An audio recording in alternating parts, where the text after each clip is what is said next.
नमस्कार, एस्ट्रो तक पर आप सबका बहुत बहुत स्वागत है। मैं हूं प्रवीण मिश्र। साल 2025 का आखिरी सूर्य ग्रहण लगने जा रहा है 21 सितंबर 2025 की रात में।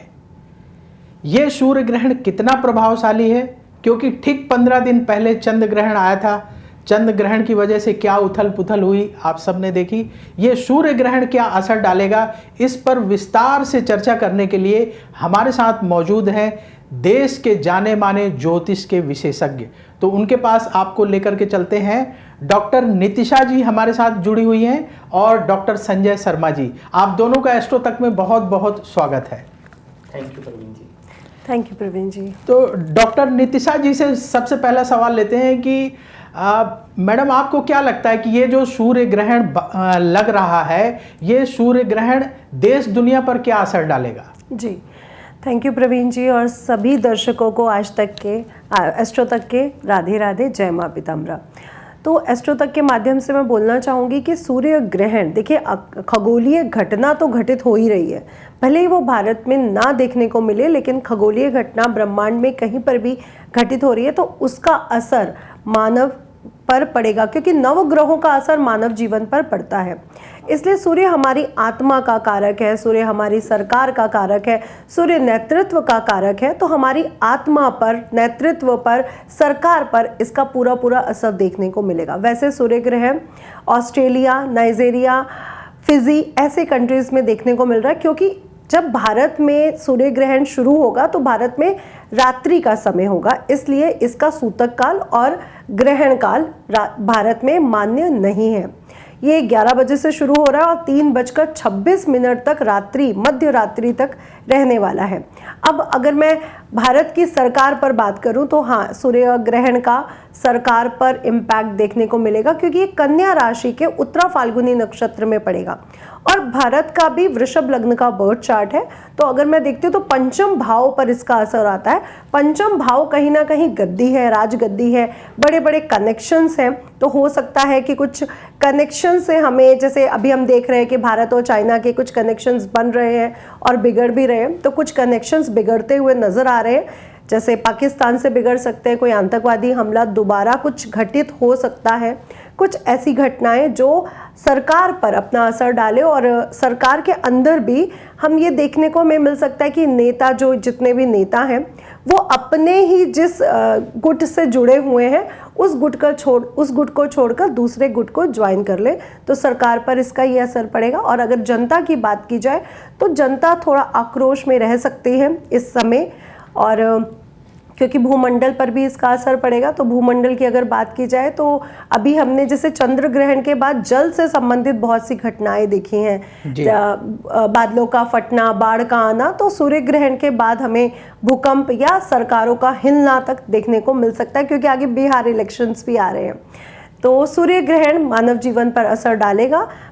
इसका सूतक काल और ग्रहण यहाँ पर मान्य नहीं होगा, लेकिन हमें ध्यान रखना होगा कि इस जो पीरियड में है, क्योंकि रात्रि काल का समय है, तो खाने पीने से परहेज करें। ये हम सबके लिए अच्छा रहेगा कि हम उस समय कोई भी चीज़ का सेवन ना करें, क्योंकि ये नकारात्मक ऊर्जा को भी दिखाता है। देखिए, ग्रहण जब भी लगता है तो कोई ग्रह किसी ग्रह को एक ग्रहण की तरह निगल रहा होता है, या फिर ये कह सकते हैं कि जब सांप अपनी केचुली बदलता है तो उसके बाद वो एक परिपूर्णता को वो शुरू करता है, एक नई ऊर्जा के साथ नए जीवन की शुरुआत करता है। तो सूर्य ग्रहण जब मोक्ष काल पे आ जाता है, उसके बाद वो नई ऊर्जा के साथ आगे बढ़ता हुआ नजर आता है। तो सूर्य ग्रहण एक ऐसी घटना है जो अच्छे से ट्रांसफॉर्मेशन को, नए जीवन को, नई ऊर्जा को दिखाती है। ये कुछ लोगों के लिए नकारात्मक मानी जाती है, क्योंकि उस समय जो किरणें हैं, जो उसका किरणें हैं, वो बहुत नकारात्मक हो जाती हैं। लेकिन तांत्रिक और साधकों के लिए ये समय उतना ही विशेष है। तो ग्रहण काल एक विशेष समय है आपकी साधना के लिए। इस समय अगर आप कोई साधना करना चाहते हैं, क्योंकि अगले ही दिन से नवरात्रे शुरू हो रहे हैं, और ये साधना का वो समय है जब आप गजेंद्र मोक्ष, आदित्य हृदय स्त्रोत या अपने किसी मंत्र की अगर आप साधना करते हैं, तो आप सीधा उस देव की आशीर्वाद को प्राप्त करते हैं, उस देव की ऊर्जाओं को प्राप्त करते हैं। जैसे सूर्य हमारी आत्मा कारक प्लैनेट है, सूर्य हमें ऊर्जा देता है, सूर्य हमें तेज देता है, तो हमारे जीवन में ऊर्जा तेज का संचरण दोबारा से एक ऊर्जात्मक पहलू को लेकर के शुरुआत होती है। जी जी, तो बड़े अच्छे से जो है नितिशा जी ने समझाया कि ये सूर्य ग्रहण देश दुनिया पर किस तरीके से असर डालेगा, और क्योंकि इसका राशियों से भी कनेक्शन होता है, कन्या राशि में ये सूर्य ग्रहण लगने जा रहा है। तो हमारे साथ संजय शर्मा जी मौजूद हैं। संजय शर्मा जी, कन्या राशि पे तो ये ग्रहण लग रहा है, कन्या राशि वाले वैसे ही डरे हुए हैं, आपके हिसाब से ये ग्रहण कौन कौन सी ऐसी राशियां हैं जिनको थोड़ा सा ज़्यादा परेशान कर सकता है, उन्हें सावधान रहना चाहिए? जी, बड़ा सुंदर प्रश्न किया है प्रवीण जी। देखो, पूरे भूमंडल पर इस ग्रहण का प्रभाव तो रहेगा, क्योंकि कोई भी ग्रहण सृष्टि के ऊपर लगता है तो उसका प्रभाव पड़ता ही है। कहा जाता है कि जो सूर्य की रोशनी है वो 8 मिनट और 24 सेकंड पर पृथ्वी पर पहुंच जाती है, और सूर्य के अंदर आप देखें कि हाइड्रोजन की मात्रा बहुत ज़्यादा होती है, हीलियम की मात्रा बहुत ज़्यादा होती है, क्योंकि हीलियम जो है 28% रहता है और हाइड्रोजन जो है उसके अंदर 70 से 72% रहता है। तो क्या है कि जब सूर्य के आगे, जब कहते हैं कि जब सूर्य, चंद्रमा और पृथ्वी, कहा जाता है कि जब ग्रहण लगता है तो इस प्रकार की स्थिति उत्पन्न होती है और सूर्य की रोशनी जो है अर्थ के ऊपर आना बंद हो जाती है, नेचर के ऊपर आना बंद हो जाती है, जिस कारण से इस ग्रहण का प्रभाव व्यक्ति विशेष से लेकर के, राजनीति क्षेत्र से लेकर के, प्रकृति से लेकर के, पूरे ब्रह्मांड में धूलोक, ब्रह्मलोक, सारे लोग जो 14 के 14 लोक हैं, तो उन लोगों पर इस ग्रहण का प्रभाव अवश्य ही पड़ता है, क्योंकि पृथ्वी के अंदर, पृथ्वी के बाहर, भूमंडल में इसका प्रभाव पड़ता ही पड़ता है। जहां तक प्रवीण जी आपने राशि की बात करी, अगर हम बात करें मेष राशि की, अगर हम बात करें तो उसके छठे भाव में आ रहा है जी, और छठा भाव रोग का और ऋण का है, तो इनको अपने स्वास्थ्य का बहुत ज्यादा ध्यान रखने की आवश्यकता रहेगी। हेल्थ को लेकर के चिंतित हो सकते हैं जिनकी मेष राशि है। वृष राशि की अगर हम बात करें तो उनके बुद्धि भाव, मन भाव, आत्म भाव, उनका मन कहीं ना कहीं अस्थिर हो सकता है, स्ट्रेस हो सकता है, संतान को लेकर के चिंता फिक्र हो सकती है, तो उनके पंचम भाव पे आ रहा है। मिथुन राशि की बात करें तो उनके चतुर्थ भाव पर आ रहा है, जो उनके सुख में, माता के सुख में, भवन के सुख में, मर्यादा में कहीं ना कहीं कुछ ना कुछ उलझने पैदा कर सकता है। उसी प्रकार से कर्क राशि की अगर हम बात करें तो उनके तृतीय भाव में आ रहा है, उनके भाई, मित्र, दोस्त, बंधु, सखा, पार्टनर, तो उनके साथ संबंधों को लेकर के चिंता पैदा कर सकता है।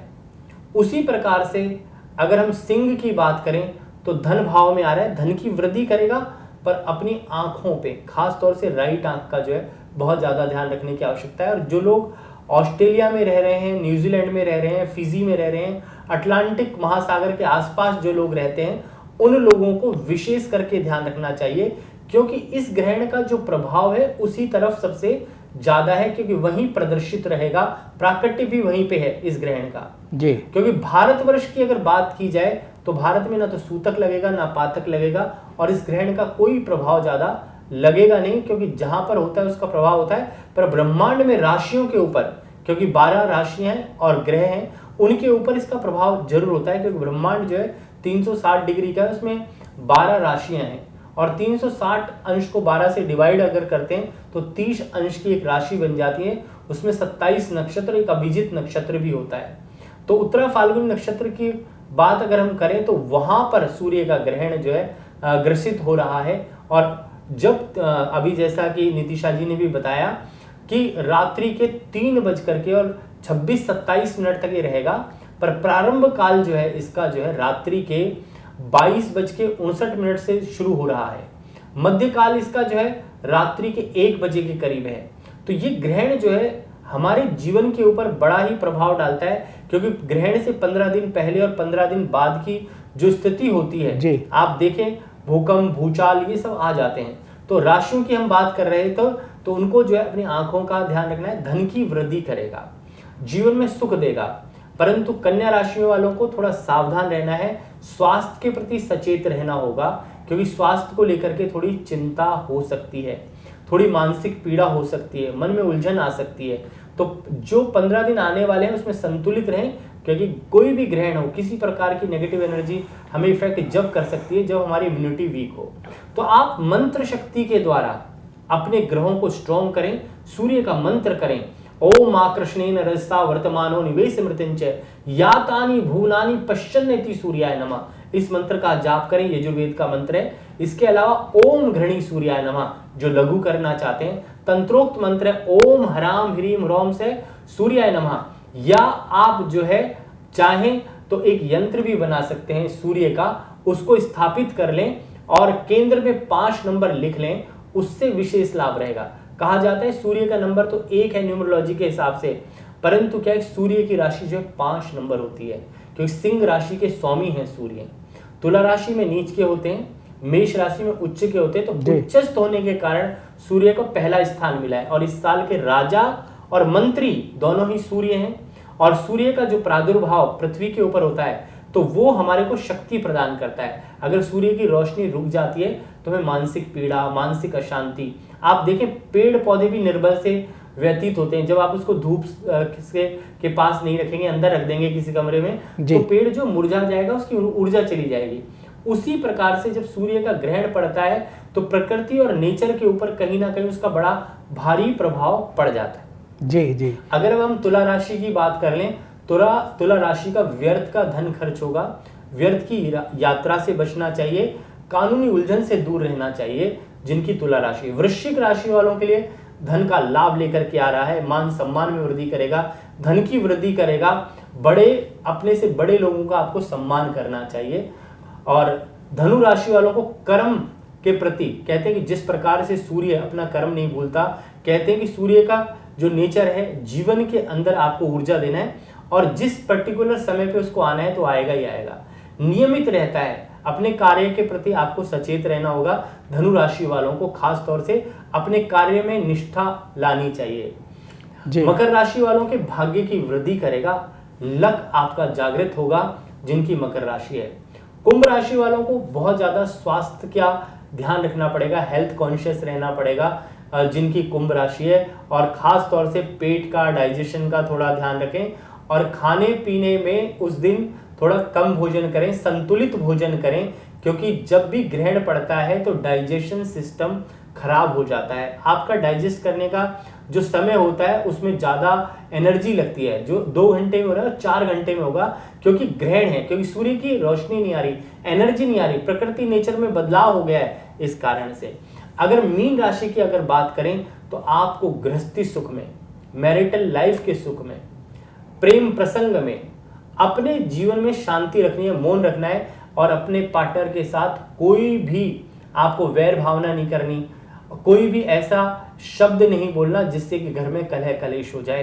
तो कहा जाता है भगवान कृष्ण की उपासना करते हैं, विष्णु की पूजा करते हैं, क्योंकि विष्णु के अंश ही हैं, जो सूर्य है विष्णु के अंश हैं। तो इसलिए कृष्ण का भी मंत्र करें, कृष्णाय वासुदेवाय हरे परमात्मने प्रणत कलेश नाशाय गोविंदाय नमो नमः। आदित्य हृदय स्तोत्र का पाठ करें, उसके मंत्रों का जाप करें, उससे आपको आत्मा की शक्ति मिलेगी। और सूर्य तो क्या है कि आपके जीवन में एक एनर्जी है, और हम इसको सोल प्लैनेट मानते हैं, आत्मा का कारक, मन का कारक, एनर्जी का कारक, क्योंकि हमारा जो जन्म होता है इस दुनिया में, जब हम आते हैं तो सूर्य की रेज से ही हमारा जन्म हुआ है। आप समझें कैसे? क्योंकि सूर्य की जो रेज होती हैं नाभि के ऊपर जब पड़ती हैं तो उसी से सोल प्रवेश करती है शरीर के अंदर। जी। आप भ्रूण जो होता है वो कहाँ से आता है? डॉक्टर एम्ब्रियो बना करके, इंजेक्ट करके, कई बार IVF जब करते हैं तो सारे ट्रीटमेंट करके भी डाल देता है, पर आत्मा नहीं आती। कई बार बच्चा कहते हैं स्थिर रह जाता है, क्योंकि सोल क्रिएशन नहीं हुआ।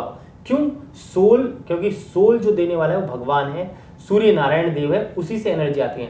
मन की स्थिति चंद्रमा देता है, मंगल आपको पराक्रम देता है, बुध आपको स्किन एनर्जी, बोन्स, ये सब देता है, गुरु आपको ज्ञान की वृद्धि करता है, आपके जीवन को उन्नति देता है, शुक्र आपके शरीर को स्वस्थ बनाता है, सुंदर बनाता है, लग्जरी देता है। इसी प्रकार से शनि आपके बॉडी में जो है गैस की प्रवृत्ति होती है।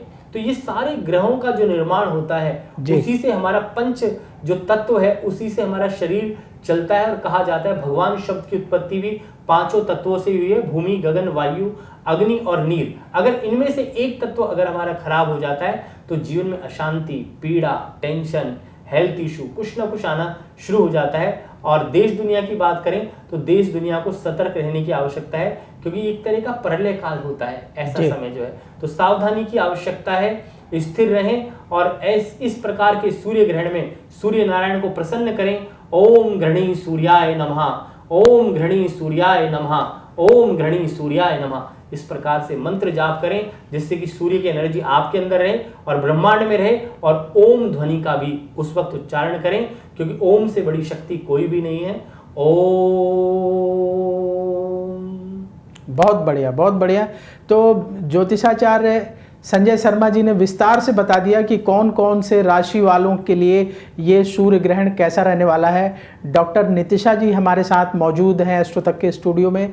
डॉक्टर नितिशा जी, बहुत सारे लोग ये जानना चाहते हैं, उनके मन में ये अक्सर सवाल उठता है कि घर परिवार में जो गर्भवती महिलाएं हैं उनको इस ग्रहण के दौरान क्या सावधानी बरतनी चाहिए। तो यहाँ पे दो सवाल निकल के आ रहे हैं। एक तो आपने बताया कि भारत में ये ग्रहण नहीं दिख रहा है, तो भारत में जो महिलाएं उन्हें क्या करना चाहिए, और बहुत सारे हमारे देश के लोग न्यूजीलैंड में रहते हैं जहाँ ये ग्रहण दिखाई दे रहा है, उन इलाकों में रह रहे होंगे, तो उन लोगों को क्या सावधानी बरतनी चाहिए।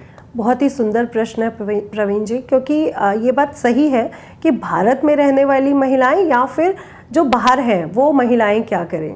तो पहली बात तो भारत में सूतक काल और ग्रहण का असर नहीं है, इसलिए गर्भवती महिलाओं को कुछ भी वो रखने की ज़रूरत नहीं है, उनके लिए कोई दिक्कत नहीं, क्योंकि ना सूतक काल है और ना ही ग्रहण का समय उस समय, क्योंकि रात्रि होगी, तो रात्रि विशेष होने के कारण स्त्रियों को कुछ भी ज़्यादा ध्यान रखने की ज़रूरत नहीं है।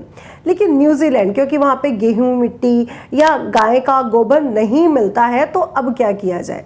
हमारे पास कुशा है जो बहुत हमारी हर पूजा में इसे पवित्र माना गया है। तो अगर आपके पास कुशा है, नहीं तो तुलसी है, तुलसी भी नहीं है तो गंगा जल तो लगभग सभी के पास होगा, और अगर गंगा जल भी नहीं है तो कोई हॉली वाटर यानी किसी भी मंदिर या किसी धर्म स्थान से अगर जल लेकर के आया जाए तो उसे गंगा जल के समान ही माना जाता है। इसको अपने ऊपर छिड़किए और आप इसको चरणामृत के रूप में भी ले सकते हैं, तुलसी वाला जल, गंगा जल, जिससे आपको वहाँ पर रहते हुए भी प्रोटेक्शन मिल जाएगा। हमारे शास्त्रों में कई चीज़ों को पूरी तरह से मेंशन किया गया कि उस समय चाकू, कैंची ऐसी चीज़ों का प्रयोग ना करें, माचिस, तीली को जलाना या किसी चीज़ को बंद करना या किसी चीज़ को खोलना या किसी चीज़ को काटना, तो ये सब प्रक्रियाओं से बचें। क्योंकि साइंटिफिकली अगर देखा जाए तो पहले लोग गाँव में रहते थे, अंधेरा हो जाता था, तब कहा जाता था कि ये चीज़ें इस्तेमाल नहीं करनी चाहिए, गर्भवती स्त्री के लिए ठीक नहीं है। लेकिन आज ये विज्ञान भी मानता है कि गर्भवती स्त्री जो भी कर रही है उसका असर पूरी तरह से उसके गर्भ पर पड़ता है। इसलिए ग्रहण के समय स्पेशली, क्योंकि ये बहुत सेंसिटिव टाइम है, किसी भी ग्रह को ग्रहण लग रहा है, वो भी आत्मा कारक ग्रह को, वो भी ऊर्जा कारक ग्रह को, तो उस समय उसको ग्रहण लग रहा है। इसलिए ये समय उनके लिए तो सेंसिटिव है ही है, उस ग्रह के लिए आपके लिए भी उतना ही सेंसिटिविटी को लेकर के आ रहा है। तो गर्भवती स्त्रियां बहुत ध्यान रखें। और इस साल का ये सूर्य ग्रहण आखिरी भी है और बहुत स्पेशल भी है, क्योंकि सर्वपितृ अमावस्या के दिन लगने जा रहा है। और सर्वपितृ अमावस्या हम लोग अपने पितरों को विदा करेंगे। तो जिनकी भी कुंडली में पितृदोष या पितरों से संबंधित कोई भी गलती जो उनसे हो गई है, अगर वो है, तो आज के दिन अच्छे से उनको विदा करें। तर्पण, जल तर्पण जो 3 बार अंजलि दी जाती है वो सब ज़रूर करें। अच्छे से विदा करते हुए उनसे क्षमा याचना करें। और सूर्य ग्रहण, क्योंकि सूर्य हमारे पितृ हैं, उन्हें विष्णु रूप भी कहा गया है और वो हमारे पितृ हैं। और खुद श्री हरि विष्णु ने कहा है कि नवग्रहों में सूर्य में मैं हूँ, वृक्षों में पीपल के वृक्ष में मैं हूँ। तो आज के दिन पीपल के वृक्ष की भी सेवा करने से, उनके नीचे दीपक जलाने से या जल तर्पण करने से हमारे पितृ प्रसन्न होते हैं। तो आज के दिन ग्रहण का पूरा फायदा उठाइए। उस समय गजेंद्र मोक्ष, क्योंकि गजेंद्र मोक्ष से हमें जो हमारे कष्ट हैं, जो हमारी दुविधाएं हैं, जहाँ पर हम फंस जाते हैं, जहाँ पर हम स्टक हो जाते हैं, उनसे हमें मुक्ति मिलती है। तो गजेंद्र मोक्ष का पाठ करना, आदित्य हृदय स्तोत्र का पाठ करना या गीता का पाठ करने से हमें मोक्ष, यानी हमारी जितनी भी प्रॉब्लम्स है उनसे हमें मोक्ष मिलता है। तो ग्रहण काल को पूरी तरह से इस्तेमाल करें, क्योंकि ये बहुत शुभ समय माना जाता है साधना के लिए। जब भी हम साधना पूजा करते हैं, क्योंकि इस समय पूजा का तो निषेध हो जाएगा, क्योंकि मंदिर के पट बंद रहेंगे, पूजा इस समय नहीं की जा सकती। लेकिन कहीं पर भी बैठकर स्वच्छ अवस्था में आप जो भी पठन करते हैं, चाहे वो गीता है, चाहे वो गजेंद्र मोक्ष है, या वो आदित्य हृदय स्त्रोत है, या वो भागवतम गीता है, तो उसका फल आपको कई गुना होकर के मिलता है। और अगर आपके पास गुरु मंत्र है तो अपने गुरु मंत्र का जाप भी करते रहें। जी प्रवीण जी। तो बड़े विस्तार से जो है डॉक्टर नितिशा जी ने समझाया कि आप क्या क्या कर सकते हैं। और जो लोग ऐसे स्थानों में रह रहे हैं जहां ये ग्रहण दिखाई देगा, न्यूजीलैंड, फिजी और भी इलाके जहाँ जहाँ ये ग्रहण दिखेगा, तो आप लोगों को जो उन्होंने सावधानी बताई वो अवश्य करें। संजय शर्मा जी हमारे साथ मौजूद हैं। संजय शर्मा जी, कई बार जो है हमारे दर्शक ये सवाल पूछते हैं सोशल मीडिया में कि क्या ग्रहण के दौरान हमें पानी पीना चाहिए, क्या ग्रहण के दौरान हमें खाना चाहिए। तो मान लीजिए किसी को प्यास लगी है, ये तो किसी को भी प्यास लग सकती है, तो क्या ग्रहण के दौरान पानी पी सकते हैं संजय शर्मा जी? जी देखो, शरीर जो है पंच तत्वों से ही बना है और जल से ही जीवन है। जो हमारी उत्पत्ति हुई वो जल से ही हुई है और पानी पीने में कोई दोष नहीं लगता, क्योंकि जल जो है अमृत तुल्य होता है। और जल का जो पीएच मान होता है, आप देखें कि जो हम जब जल को कैलकुलेट करते हैं, जब भी देखते हैं, तो उसका पीएच मान चेक किया जाता है कि जल में कितना पीएच है। अगर पीएच देख करके नदियों का, समुद्र का आप देखें और किसी भी स्थान का, हर जगह का पीएच मान अलग होगा, उसकी शुद्धता को परखते हैं। तो जब भी कभी ग्रहण पड़े तो उसमें पीएच मान जो है अवश्य ही बढ़ जाता है। तो जल को जो भी पिएं उसको शुद्ध करके पिएं और हो सके तो उसको थोड़ा गर्म कर लें, उसका टेम्परेचर बैलेंस कर लें और उसमें थोड़ा सा एक बूंद गंगा जल डाल करके पी सकते हैं। ग्रहण के दौरान जल को पीने में कोई मनाही नहीं होती, क्योंकि जल पीना हमारे शरीर के लिए स्वास्थ्यवर्धक है, क्योंकि हमारा जो खुद का शरीर है उसमें भी 70-72% जो है जल होता है। अगर जल नहीं होगा तो हमारा जीवन नहीं चल पाएगा। पी सकते हैं। जी, तो आप जल ग्रहण कर सकते हैं। संजय शर्मा जी ने बिल्कुल क्लियर कर दिया कि पानी शरीर की आवश्यकता है, तो आप बिल्कुल पी सकते हैं। दूसरा सवाल लोगों के मन में ये भी उठता है कि जैसे किसी को भूख लगी है, तो डॉक्टर नितिशा जी आपका क्या कहना है? जैसे किसी को भूख लगी है तो बहुत सारे लोगों का मन करता है कि काम से लौट के आए हैं, ग्रहण शुरू हो गया, खाना खाएं कि ना खाएं, तो आपकी क्या सलाह है?